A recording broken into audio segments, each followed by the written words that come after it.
Salut tout le monde, c'est Maxwell FCB. Le que penser de ces quarts de la Ligue des Champions, c'est maintenant. Ok, on se retrouve sur le site de Footmob pour présenter d'abord les 4 quarts auxquels on va avoir droit. Du coup, mardi 8 avril, on va retrouver Arsenal-Real Madrid à 21h, en même temps que Bayern München contre l'Inter.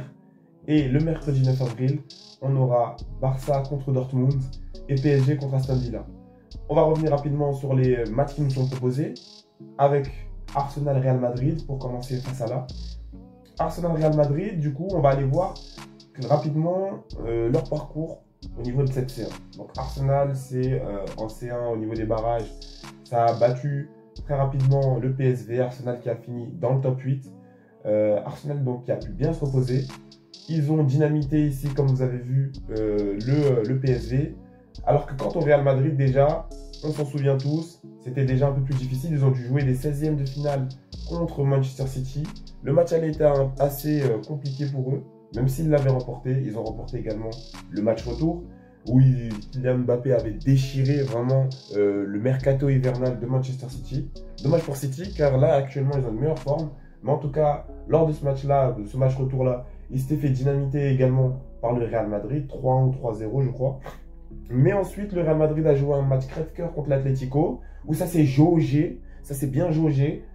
Le match qui a fini en cumulé à 2-2, ça a dû aller au pénalty à cause du mauvais jeu de l'Atlético, qui avait égalisé en 30 secondes, en 24 secondes très précisément, mais qui a décidé de quand même jouer en bloc bas alors que c'est eux qui dominaient. Donc c'est de leur faute s'ils sont sortis, c'est vraiment bien fait pour eux.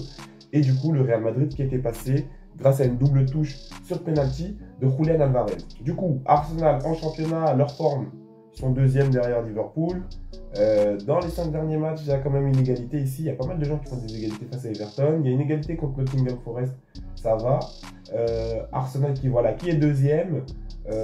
Dans ces matchs, il y a du bon contenu. Il y a des victoires notamment face à Chelsea.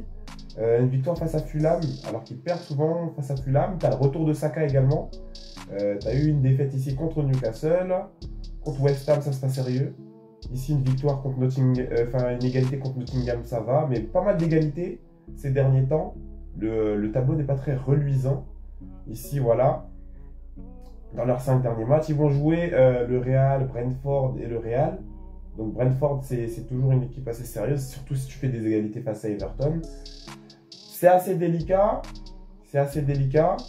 D'autant plus que on va aller voir Arsenal, leur spécificité, quand on va aller du côté des compos, ici, c'est, Gabriel qui est blessé, Calafiori qui est blessé, qui ne jouera plus, Gabriel qui ne jouera plus, bon, Tomiyasu, ça a remplacé, pas de souci, Jesus aussi qui ne jouera plus, Havertz qui ne jouera plus. Donc le Gabriel, là, c'est vraiment un très gros point faible, un point en moins vraiment pour Arsenal, qui pour moi fait pencher du coup irrémédiablement la balance du côté du RMA du coup, puisque tu ne peux pas te permettre de perdre Gabriel. Ta ligne Keyword, c'est clairement pas du niveau. David Raya toujours là, il n'y a pas de souci. Mais l'attaque, tu vois, est assez en déclin, même si c'est un petit déclin de Rice, un petit Merino, un Jorginho. Et Saka qui revient de blessure. Donc il ne faut pas espérer tout de suite qu'il soit au niveau de la Ligue des Champions. Donc c'est ça qu'il va falloir surveiller. Gabriel blessé, c'est un très gros point en moins pour Arsenal. Même si Arsenal est quand même capable de belles choses, c'est parce que d'abord ils avaient une belle défense, donc ils pouvaient se concentrer vraiment sur l'attaque. Le jeune Lewis Kelly aussi qui est pas mal. Du coup, du côté du Real, on a un Real Madrid qui est toujours deuxième. À 4 points du Barça, même nombre de matchs. Ici l'Atlético qui a un match en moins.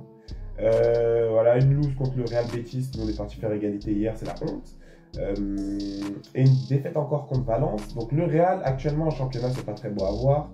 Le match contre Leganés était dur. Le match contre la Real Sociedad, on a pu voir toutes leurs failles. Le Real Madrid actuellement, même s'il y a du vert, à chaque fois c'est du vert qui est gagné très durement. Ici c'est un match qui a été très dur. Ici encore. Ici on a l'Atlético qui avait perdu au penalty. Le match contre Villarreal, c'est que des matchs très durs, c'est des matchs 2-1 à chaque fois où le Real souffre. Ici, ils se sont fait battre. Un match simplement 1-0. Donc, le Real Madrid, même s'il y a du vert, parce que c'est des grands sorciers, ils souffrent pour prendre des victoires contre des clubs de Liga, des Leganés. C'est des faux clubs. Ils perdent contre Valence. Valence, on leur a mis 12-0. Donc ça veut dire vraiment, ça c'est un club sérieux. Rayo, ça va. Mais les gars, leur victoire, à chaque fois, là, ici, défaite, c'est gagné difficilement. Là aussi, c'est gagné difficilement. Leur dernier bon match était face à Manchester City. Pour moi, ils n'ont pas fait un bon match contre l'Atlético, même s'ils ont sorti l'Atlético. Donc ici, c'est très compliqué pour le Real Madrid, pour moi, d'aller chercher Arsenal. Maintenant, c'est leur compétition. Tout le monde va dire ça, oui, mais le Real en Champions League, c'est le Real en Champions League. On peut aller voir notamment les face-à-face, ça c'est marrant. Bon, voilà, ça date un peu. Mais on va me dire, oui, c'est le Real, c'est la Champions League, c'est chez eux. Mais voilà, donc déjà, des deux côtés, on a énormément de blessés.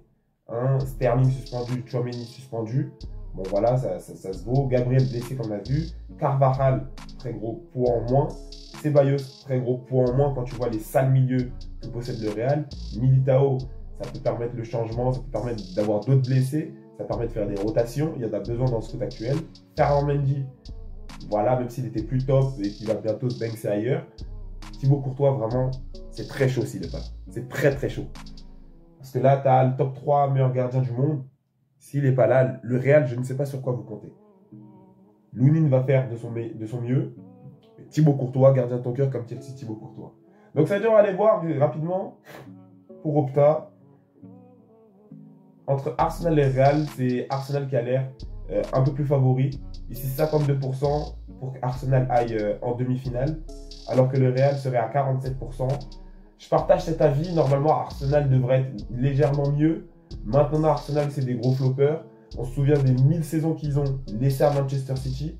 Donc ici, dire qu'Arsenal va aller sortir le Real Madrid, en tout cas, ça serait un très gros coup. Mais pour moi aussi, Arsenal devrait être légèrement devant. Après, c'est du 47-52. C'est à côté. Le RMA peut totalement aller gifler le ARS. Donc ça veut dire, c'est très serré. Moi aussi, je donnerais plutôt Arsenal, normalement, logiquement. Mais le Real Madrid joue à domicile, joue chez eux, c'est leur compétition. Donc il faut rester très attentif sur cela. En tout cas, moi, pour moi, c'est Arsenal, ça serait ma prédit à moi. Le gros match, la grosse rencontre, je pense, la rencontre la plus intéressante de ces quarts de Ligue des Champions, Bayern Munich contre Inter de Milan.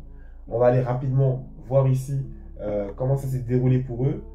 Bayern Munich qui a effacé les Leverkusen, quand bien même je pensais que les Leverkusen devaient passer. Le Bayern Munich a effacé les Leverkusen parce que sale prestation ici contre le Celtic Glasgow, où c'était très périlleux de passer, ce qui n'est pas normal pour le Bayern, mais le Bayern après s'est réveillé et a dynamité totalement les Leverkusen. L'Inter qui a fini tranquillement dans le top 3 de la Ligue des Champions, donc ils sont partis se reposer tranquillement. Ils ont vu le Feyenoord éliminer leurs frères des Milan, ils les ont vengés rapidement, ils ont géré leur match, ils n'ont pas besoin de gagner 1000-0. L'Inter qui a été une équipe de toujours régulière au cours de cette saison. Donc l'Inter, c'est l'équipe qui je pense, peut faire le plus peur au Barça, plus que le Bayern, même si le Bayern actuellement est sur une bonne dynamique. Le Bayern, ça bouge pas, ils sont toujours premiers, 68 points, 6 points d'avance sur les Leverkusen. Ils ont perdu en même temps, donc voilà, ça n'a pas impacté. C'est ça qui est dommage, c'est quand on perd en même temps, mais finalement, tu aurais pu gratter des points. La Bundesliga, c'est bientôt fini. Il doit rester environ 6, 7, 8 matchs. Toujours premier. Le Bayern n'a rien à dire vraiment, à part la petite défaite ici. Des victoires ici contre Saint-Pauli. Ici, ça a été très périlleux aussi. Contre Kiel ici, je crois qu'il y a eu une remontada de leur part. Ici, petite défaite face à Bochum, ça peut arriver. Voilà, 2-0 Leverkusen, 3-0 Leverkusen, c'est très fort. Sachant que ce 0-0 là, Leverkusen les avait surdominés et ils ont été sauvés par Manuel Neuer. Donc c'est ça aussi, une grosse équipe, c'est un grand gardien. Et des fois dans les matchs que tu dois perdre, ben, c'est lui qui te permet d'aller à l'égalité. Mais ici, voilà, un Bayern qui nous avait un peu déçus, qui se fait à chaque fois montrer par le Celtic Glasgow. Le Celtic Glasgow qui marque avant eux à chaque fois. C'est assez délicat. Mais on a le Bayern qui s'est bien comporté face aux gros plutôt de son championnat. Francfort, Stuttgart, Leverkusen. Donc il y a des belles victoires face à ces équipes. Le Bayern actuellement est dans une bonne forme. Voilà. Même s'il y a eu ce petit point noir face à Bochum, le Bayern actuellement est dans une bonne forme. Et voilà. Même s'ils ne sont pas bien gérés ici face au Celtic en C1, ils ont bien géré après et ils viennent montrer les muscles, je pense, à l'Inter car c'est plus impressionnant de gifler aller-retour Leverkusen que de gifler le Feyenoord, vous en conviendrez. Du côté de l'Inter, premier également de son classement, donc c'est un match de premier, ça va être très chaud, 4 points d'avance sur le deuxième. L'Inter qui fait du beau boulot, l'Inter qui est une équipe très régulière, et c'est une équipe sur laquelle on peut compter, même s'il y a 2 égalités ici. Ça ne veut pas dire voilà, grand-chose. Ici, il y a une victoire ici contre l'Atalanta, ici, une victoire contre le Feyenoord. Voilà, les retours. Une égalité contre le Napoli, une victoire contre la Lazio. Une défaite contre la Juve, mais une victoire ici, mais une défaite ici. Donc l'Inter, tu vois, ces derniers temps, ça n'a pas perdu. Voilà, depuis le 22 février, l'Inter, ça n'a pas perdu. Je pense que c'est ça qu'il faut qu'on retienne le plus. L'Inter, ça n'a pas perdu depuis le 22. Maintenant, l'Inter, pour moi, défensivement, c'est meilleur que le Bayern. C'est une équipe qui, voilà, bon, 30 buts encaissés, ça commence à faire un peu. Mais l'Inter, c'est assez sérieux. Ils ont récupéré la tête du championnat qui était gagnée par le Napoli. Ils ont été plus réguliers qu'eux. Donc l'Inter, c'est une équipe de confiance et qu'il ne va pas falloir sous-estimer. Au niveau des blessés, bon, on a une liste du côté du Bayern. Voilà, Pavlovic qui ne jouera pas, Davis qui ne jouera plus, Upamecano qui ne jouera pas, Ito qui ne jouera pas, Musiala, c'est la grosse perte ici. Musiala ici, il ne jouera pas.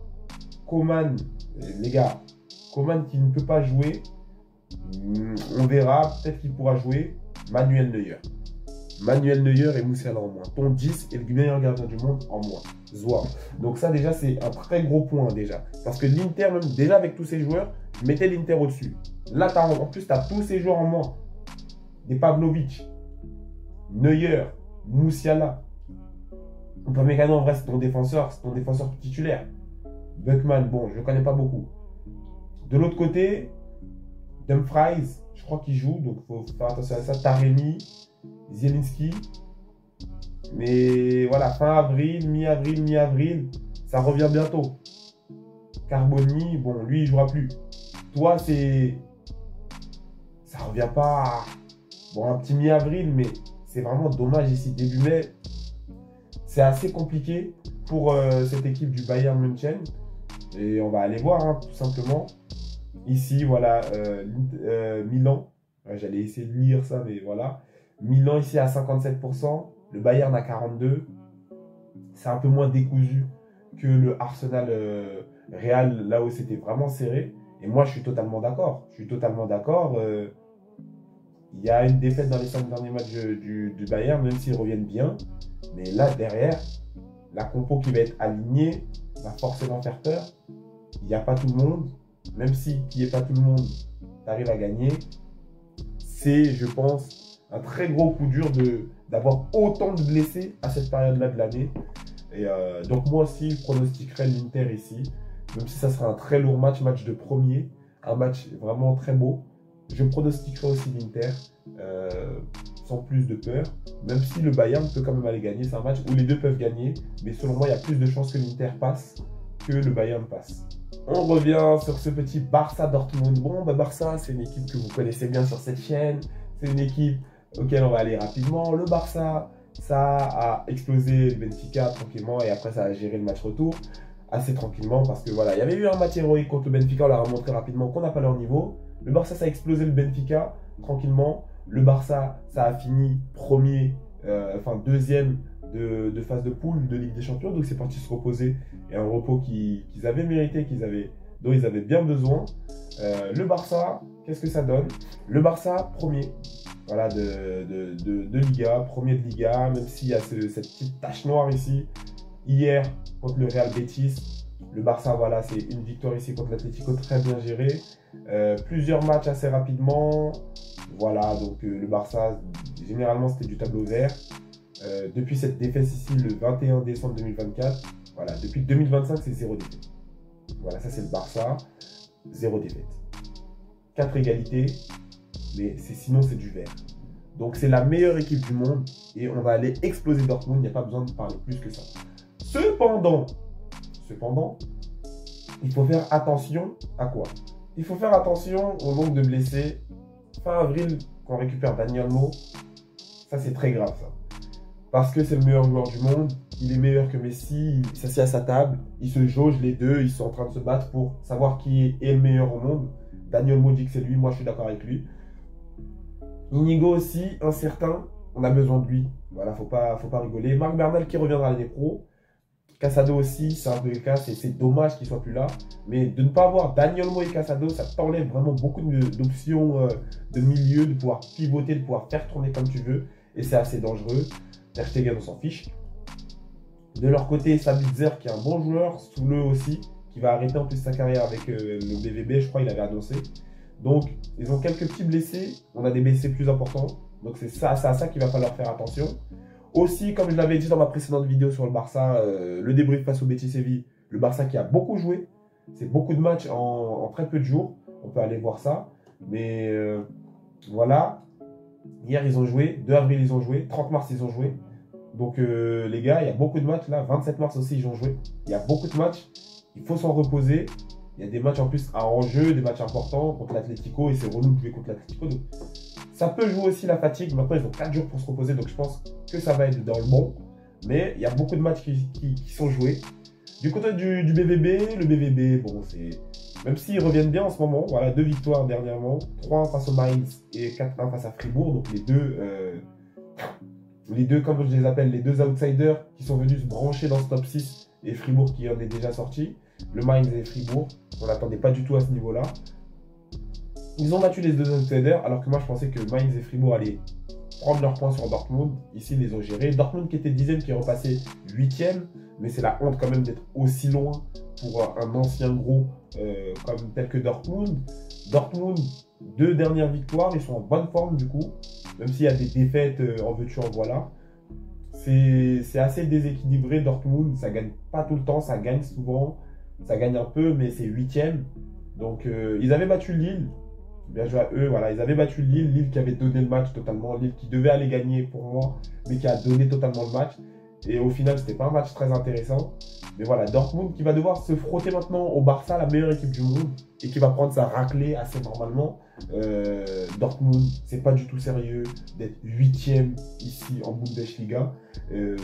41 points pendant que les deux frères sont au-dessus de 60. Voilà, eux tous ils sont à 40 quelque chose, les deux sont au-dessus de 60. Eux, ils vont bientôt atteindre la barre des 70. Tu ne vas pas dépasser la barre des 45. Donc, c'est pas du tout sérieux de la part de Dortmund. Et ils vont prendre en conséquence leur lourde fessée face au Barça. Non, en vrai, la fessée ne sera pas lourde. Je pense que le Barça va être dans un match de gestion. Mais après, ne nous leurrons pas. Barça-Dortmund, même s'il y a quelques blessés importants du côté du Barça, voilà. 80-20, c'est assez explicite. Même Opta dit, le Barça va dynamiter. En tout cas, le Barça va passer pour sûr. Donc, moi aussi, je suis de cet avis-là. Je suis pour le Barça. Pour moi, on va aller faire notre triplé, on va aller gagner ça. Mais aussi, Opta aussi me suit. Donc, ça paraît assez logique de se dire ça. Et le match, un match très intéressant, c'est pas peut-être le match le plus intéressant, parce que le match le plus intéressant, il se trouve vraiment du côté du Inter-Bayern. Mais un match très surprenant, très intéressant. Parce que ici, PSG Aston Villa qui avait bien géré contre Bruges, Aston Villa qui était dans le top 8, le PSG qui a sorti le mastodonte Liverpool qui avait dynamité Brest ici comme vous pouvez le voir. PSG Aston Villa, 2 équipes qui sont en forme actuellement. On va aller commencer par le PSG, que du vert. Ça déjà j'aime bien. Le PSG qui est champion de la Ligue 1, voilà c'est officiel, le PSG qui est champion de la Ligue 1, donc ils gèrent plus ça, tu vois. Ils sont ailleurs, ils sont full C1. Il y a du vert, c'est très beau, il n'y a que du vert dans les 5 derniers matchs. Bon, il y avait une défaite contre Liverpool ici, une victoire contre Liverpool ici au penalty. Voilà, ils ont battu leur classico, ils se sont gérés en Coupe de France. Du vert, du vert, du vert. Quand ils sont en Ligue 1, quand ils sont en France, c'est vraiment leur, leur château en France. Personne ne les inquiète. Et eux, par contre, ils effraient tout le monde. La preuve étant, ils sont déjà gagnants de la Ligue 1. Donc voilà. C'est une très belle performance que le PSG fait actuellement. Le PSG qui n'a pas perdu en Ligue 1 depuis tout le début de cette saison. Donc c'est très très beau. Le PSG qui se relève, qui met des lourds scores. Hein. Le PSG, c'est ça qu'on doit retenir. Il y a des lourds scores, des lourdes victoires ici. 6-1, 4-2. Voilà, 3-1, ça va. 4-1 encore. 4-1 ici. 7-0.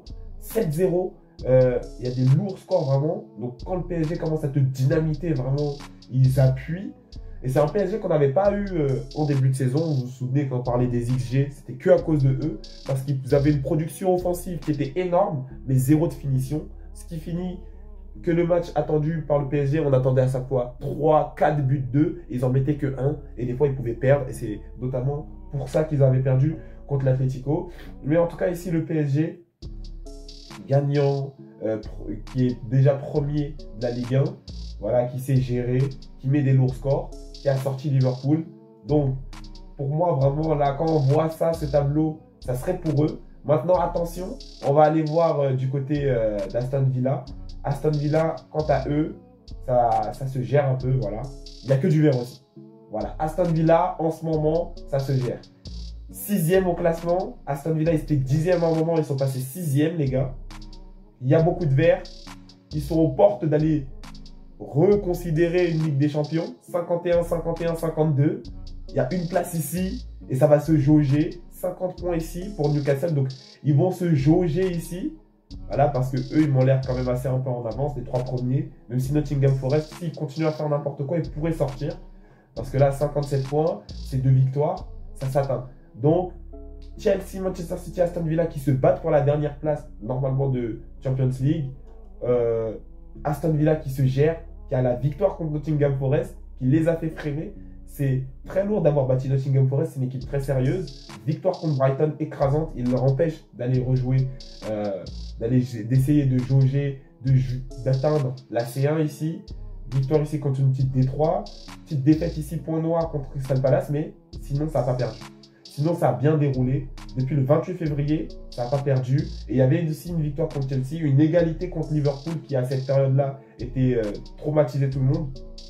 Donc c'est assez sérieux de la part d'Aston Villa, qui va jouer contre le PSG. Ici, on peut voir, bon, presque 3 buts par match ici. Pas beaucoup de buts concédés. Premier de son classement où ils ont déjà gagné. Aston Villa qui est 6e du sien. Mais Aston Villa qui, en ce moment, est en pétard, les gars. Donc, Aston Villa qui a considéré sérieusement pour le PSG. Même si le PSG a sorti Liverpool, il va falloir aller refaire un travail, puisque c'est que ça maintenant au niveau de la C1. Tu vas devoir travailler ici. Tu as travaillé pour sortir Liverpool, tu as travaillé aussi pour sortir Aston Villa. Donc il va falloir retravailler ici pour le PSG, pour essayer d'aller sortir Aston Villa. C'est un match très sérieux, pas du tout à sous-estimer pour le PSG, ils ne peuvent pas s'en permettre. Ils vont devoir rester sérieux. Marquinhos suspendu, il va falloir faire attention à ça. Kangini fait partie de la rotation. De leur côté, Léon Bailey et Barclay. C'est du vert contre du vert. 2 équipes qui se sentent bien actuellement. Même si Opta voit à 72% le PSG. Je comprends, depuis qu'ils ont sorti Liverpool, ils ont pris un peu toute l'aura sur eux. Et ici, Aston Villa passé à 27%. Donc c'est assez bas. Selon moi, de base, je disais le PSG devrait dynamiter Aston Villa. Mais j'ai revu, en revoyant cette forme d'Aston Villa ces derniers temps, j'ai revu mon jugement. Même si pour moi, le PSG va quand même passer. Ça ne sera pas une dynamite. Et s'ils mettent une dynamite, franchement, ça va être beau à voir. Ils m'auront surpris et ça sera bien joué de leur part. Match aller, 9 avril, au Parc des Princes. Donc voilà, on a un peu tourné voilà, autour de tous ces matchs de la C1 qui sont mardi et mercredi. Voilà. N'hésitez pas à me donner aussi vos avis en commentaire, n'hésitez pas. En tout cas, c'était tout pour que penser des quarts de la Ligue des Champions. N'hésitez pas à me donner vos avis en commentaire encore une fois. Tu likes, tu partages, tu commentes, tu t'abonnes à la vidéo. Tu me dis pour quelle équipe tu es. Si t'es pour Manchester City, je suis désolé, vous êtes éliminé. N'hésite pas à me dire si t'es pour PSG, si t'es pour le Bayern, pour l'Inter, pour Aston Villa. Non, il n'y a pas de supporter d'Aston Villa, ça n'existe pas. En tout cas, les gars, ça fait plaisir. N'hésitez pas à aller vous abonner sur mon TikTok aussi, qui est en description de toutes les vidéos. N'hésitez pas à aller faire des vues là-bas et à aller liker, à aller me mettre bien. Prenez soin de vous, les mecs, et des vôtres. Et à la prochaine pour la prochaine vidéo.